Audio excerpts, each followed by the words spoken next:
안녕하세요. 학폭 그랜드마스터 이호진 변호사입니다.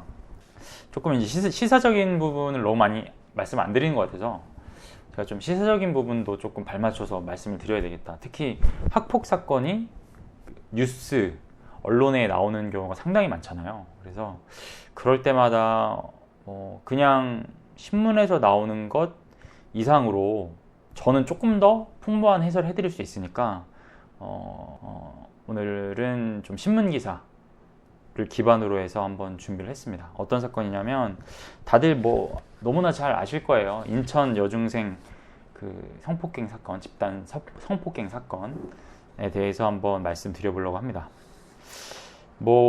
이게 막 국민청원까지 그 피해자 어머님께서 올리셨더라고요.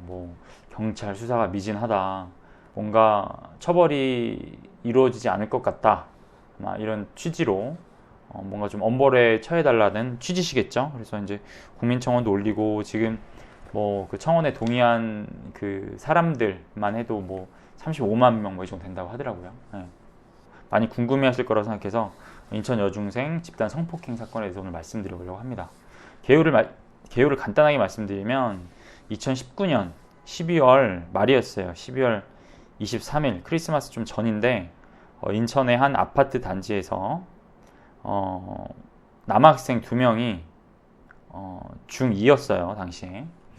그 다음에 마찬가지로 여중생 1명, 중2 여중생을 많이 술을 먹여가지고 내가 너를 킬하겠다.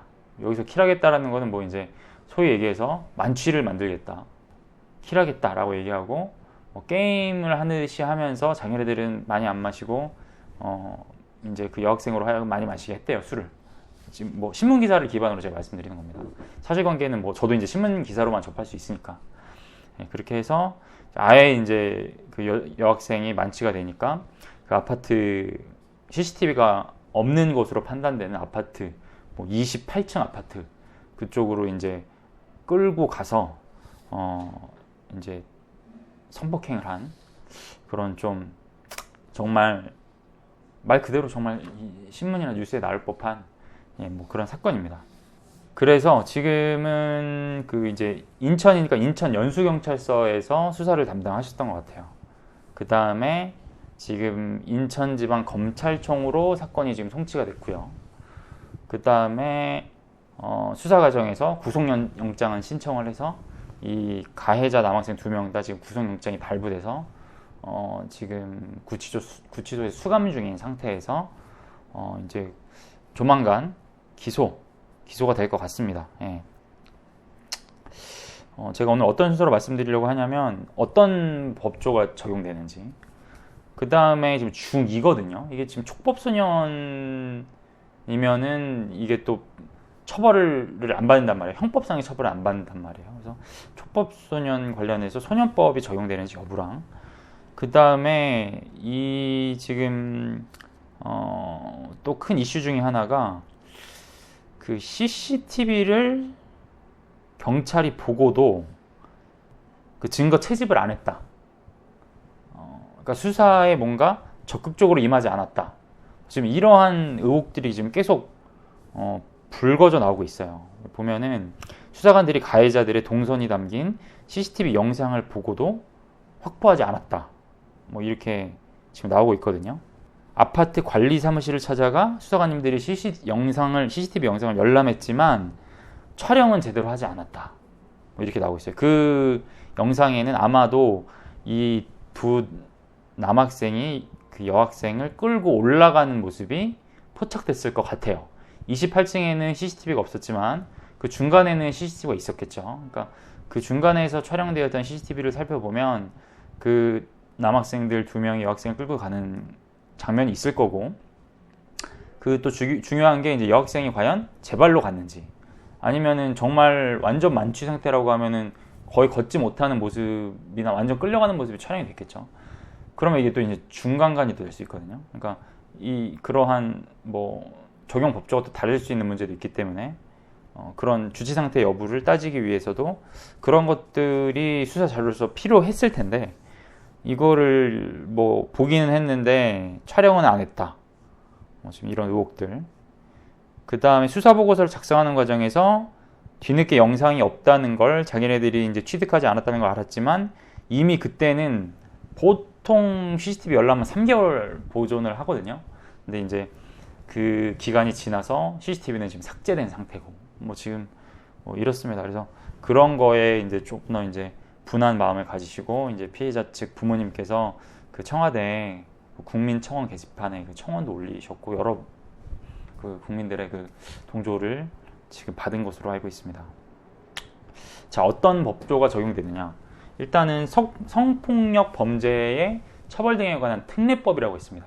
성폭력 처벌법이에요. 일반 형법상에도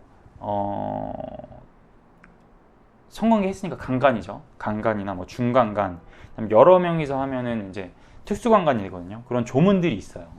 조문들이 있는데 형법보다 더 강하게 처벌하기 위해서 성폭력 처벌 등에 관한 특례법, 줄여서 성폭력 처벌법 이렇게 만들어가지고 더 강하게 처벌하기 위해서 형법보다 만든 특별법입니다. 여기 보면은 4조를 먼저 볼게요. 4조를 보면 흉기나 그 밖에 위험한 물건을 지닌 채 또는 2명 이상이 합동하여서 강간의 죄를 범한 사람은 무기징역 또는 5년 이상의 징역에 처한다. 지금 둘이 그랬죠. 그죠? 그렇기 때문에 2명 이상이 합동하여 한 경우이기 때문에 특수 강간에 일단 해당이 되고요. 근데 지금 강간에서 끝난 게 아니라 그 여학생이 정형외과 3주, 그 다음에 뭐 그 산부인과 2주 이렇게 해가지고 상해를 입기도 했어요. 그러니까 강간을 하기도 했지만 상해에도 이르렀다. 그 강간 과정에서. 그러면 강간치상이라고 합니다. 강간 중에 치 이르렀다, 상해에 이르렀다. 강간치상이라고 해요. 강간의 죄를 범한 사람이 다른 사람을 상해하거나 상해에 이르게 한 때는 무기징역 또는 10년 이상의 징역에 처한다. 이렇게 또 조문이 있습니다. 예.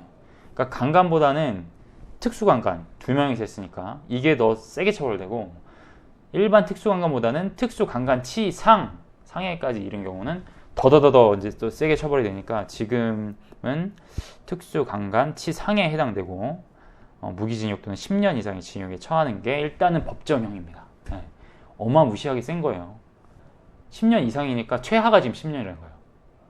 네. 지금 구속해가지고 수사하는 과정에 그 한 남학생 그 핸드폰을 보니까 그 나체의 여중생 그 피해자의 사진을 나체 상태에서 찍은 사진이 찍었다가 삭제된 게 이제 디지털 포렌식을 통해서 나왔나 봐요. 그러면 마찬가지로 성폭력 처벌법 그 제14조에 보면 카메라 등 이용 촬영죄라고 있습니다.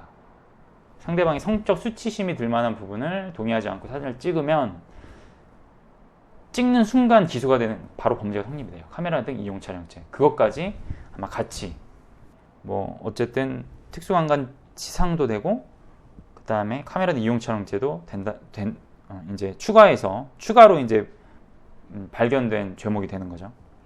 촬영했다 삭제를 했다고 하는데 삭제해도 상관없어요. 이건 그냥 찍는 순간 기소예요. 나중에 지웠든 뭐든 찍혀가지고 그 카메라 메모리에 저장되는 그 순간 그냥 바로 기수입니다. 바로 그냥 죄가 성립되는 거예요. 제가 뭐 여러 번 말씀드려서 제 영상 많이 보신 분들은 아시겠지만 촉법소년이라는 게 있습니다. 촉법소년. 우리나라 형사 미성년자는 만 14세 미만의 미성년자는 형법으로 처벌하지 않아요.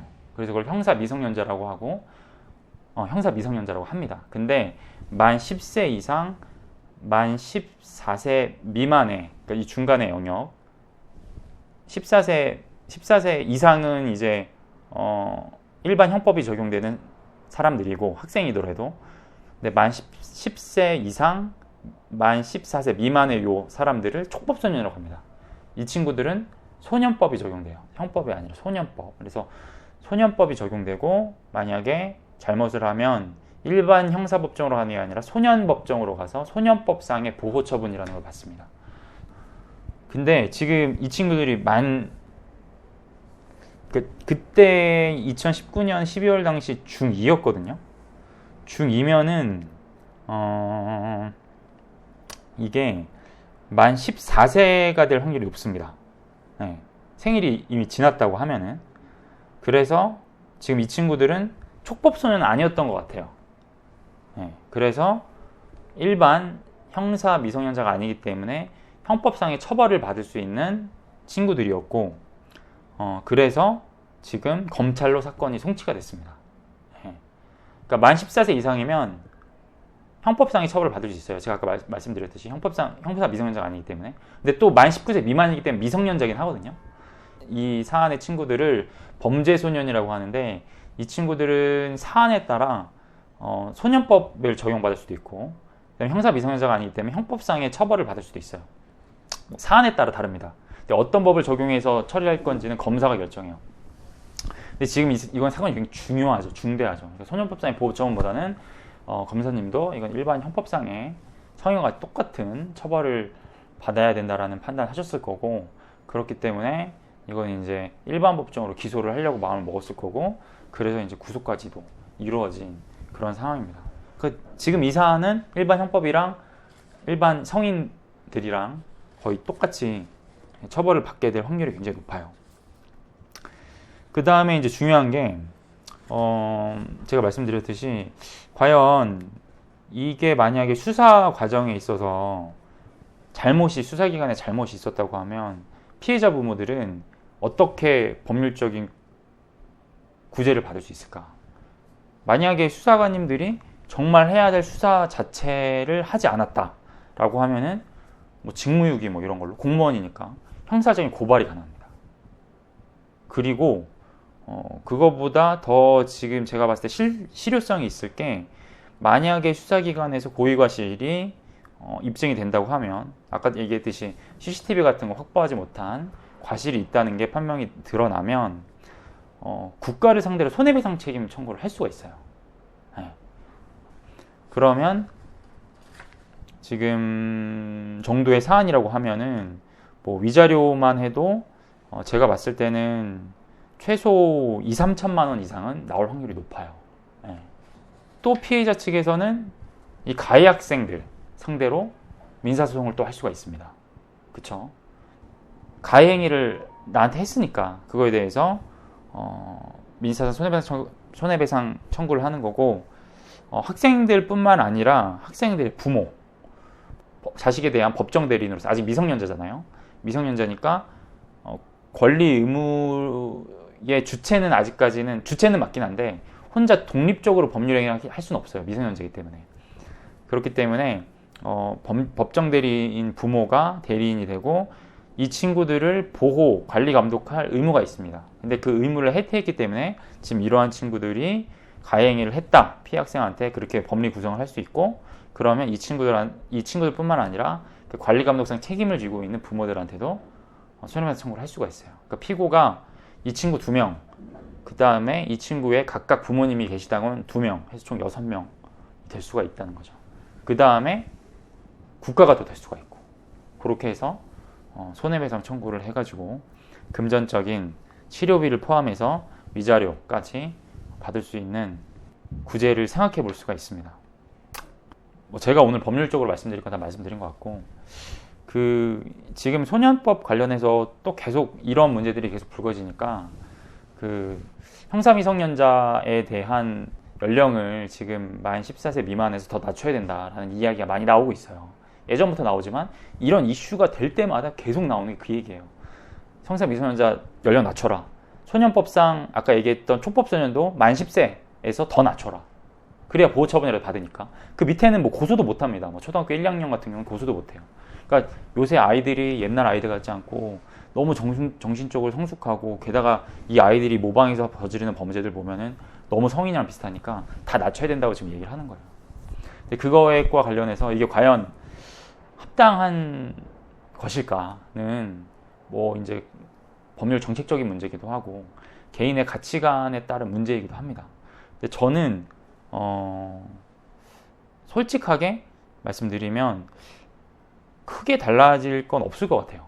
제가 봤을 때 형사 미성년자 연령 낮추는 거는 정말 별로 그렇게 크게 법률 운영하는데 달라질 것이 없고, 대신 이제 촉법소년 연령을 만 10세에서 조금 낮추는 거는 조금 달라질 게 있습니다. 왜냐하면 그 밑에 학생들은 만약에 초등학교 1, 2학년이면 잘못을 해도 형사고소나 보호처분 아예 안 되거든요. 근데 그걸 좀 낮추면 어쨌든 뭔가 조금 형사고소를 하고 보호처분을 받게 할 수 있는 연령 자체가 낮아지니까 의미가 있는데, 형사 미성년자를 낮춘다는 거는 어차피 낮춰져 봤자 대부분의 많은 경우들이 아주 이 정도의 중요한 범죄가 아닌 이상 소년 사건으로 많이 빠져요. 미성년자 범죄는. 그러니까 만 14세가 되든 13세가 되든 12세가 되든 뭐 크게 달라질 건 솔직히 없습니다. 예, 어차피 소년 사건으로 아주 중하지 않으면 빠질 수 있기 때문에 그거는 뭐 제가 보기에는 아주 그렇게 큰 의미는 없다. 대신에 이제 상징적인 의미는 있죠. 심볼로서의 의미는 당연히 있을 겁니다. 근데 그거는 아까 제가 말씀드렸듯이 국가 정책적인 문제고 개인의 가치관의 문제일 수 있다. 이렇게 말씀을 드리면서 오늘 시사적인 컨텐츠에 대해서는 이렇게 마치도록 하겠습니다. 네, 이상입니다.